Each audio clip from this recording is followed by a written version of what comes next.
इसीलिए कहा जाता है सम्राट के साथ राज्य करना बुरा है, क्योंकि वो आपका उपभोग करके अपना सम्राट पद रक्षित करेगा। सम्राट के साथ राज्य करना बुरा है, न जाने कब रुला दे।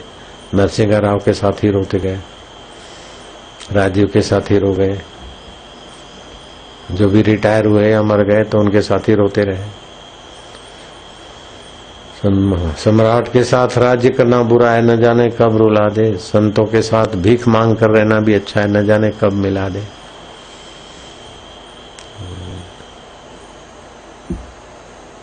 ऐसा है। तो भरतरी भिक्षा मांगते, गोपीचंद भिक्षा मांग के भी रहते, तितिक्षा में रहते, बाहर के रसों का आश्रय छोड़कर रस स्वरूप ईश्वर में लगते। किले में रह के युद्ध करना, गुरु की निगरानी में रहना, गुरु की आज्ञा में रहना। थोड़ा बहुत मिल गया, मेरे को छोड़ दो, मेरे को अलग से जीने दो, तबाह हो जाएगा।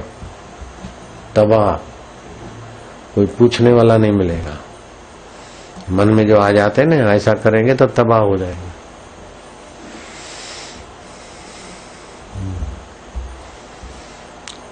कौन किसको उठाता है? जो आप, हे राम जी, मरुभूमि का मृग होना अच्छा है, लेकिन अज्ञानियों का संग नहीं करना चाहिए।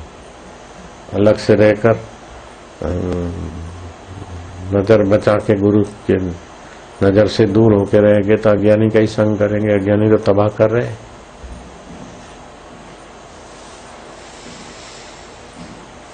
गुरु की निगरानी में रहना, किले में रहना, किले में।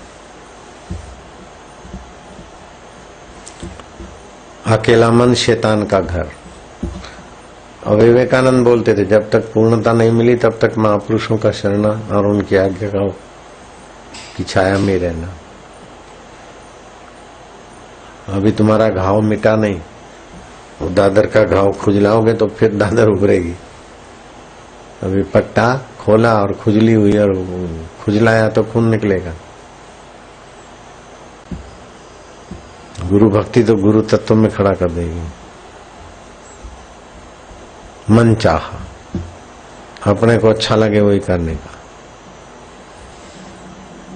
ये तो कई जन्मों से कर रहे हैं, अपने को अच्छा लगे। वो तो पतंगिया भी कर रहा है, कुत्ता भी कर रहा है। जिसमें हमारा परम मंगल है, वो परम मंगल तत्व में जगे हुए महापुरुष ही जानते और शास्त्र संकेत करते। तितली की नाई कभी इधर चले गए, कभी उधर चले गए, कभी वहां रहे, कभी ये रहे, कभी ऐसा क्या।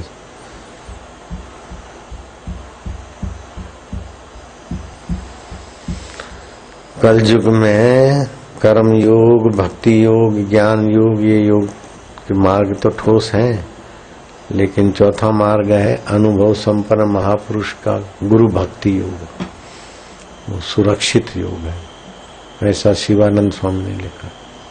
गुरु भक्ति सुरक्षित योग है।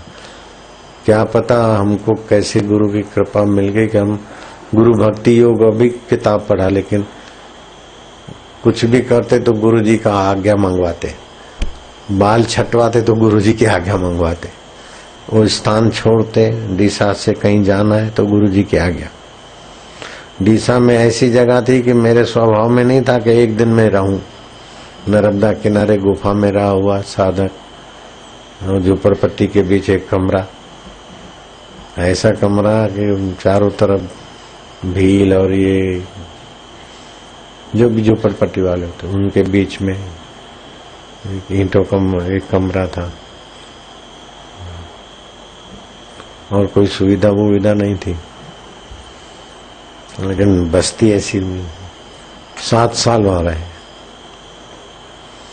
जब भी गुरु जी को चिट्ठी लिखूं, कुत्ते भौंकते हैं झोपड़पट्टी में, ऐसा है, गालियां बकते हैं झोपड़पट्टी वाले, आपस में दिन भर चिल्लाते हैं, झगड़े होते हैं। अरे बोले वो बोलते तो आकाश में गया, रात को कुत्ते भौंकते, दिन में ये भौंकते। और कुत्ते भौंकते तो ओम बोलते, ऐसा क्यों नहीं सोचता है?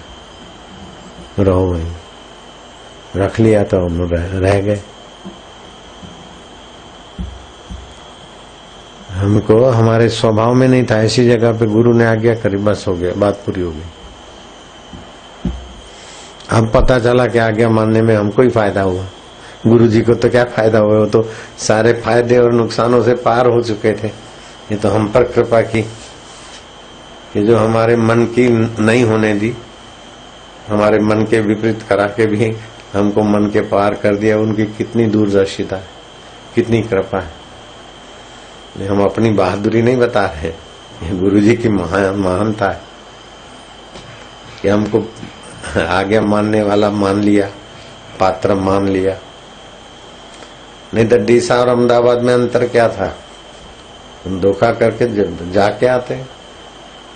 नारायण की माँ भी राजी, भाई मेरा भाई भी राजी, मेरी माँ भी राजी, गुरु भी राजी। ऐसा पटाने का काम दुर्भाग्यवश कर लेते तो हमारी दुर्दशा हो जाती।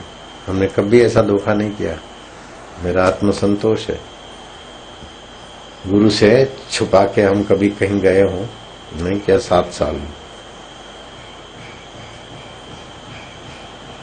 कपट गांठ मन में नहीं, सबसे सहज स्वभाव।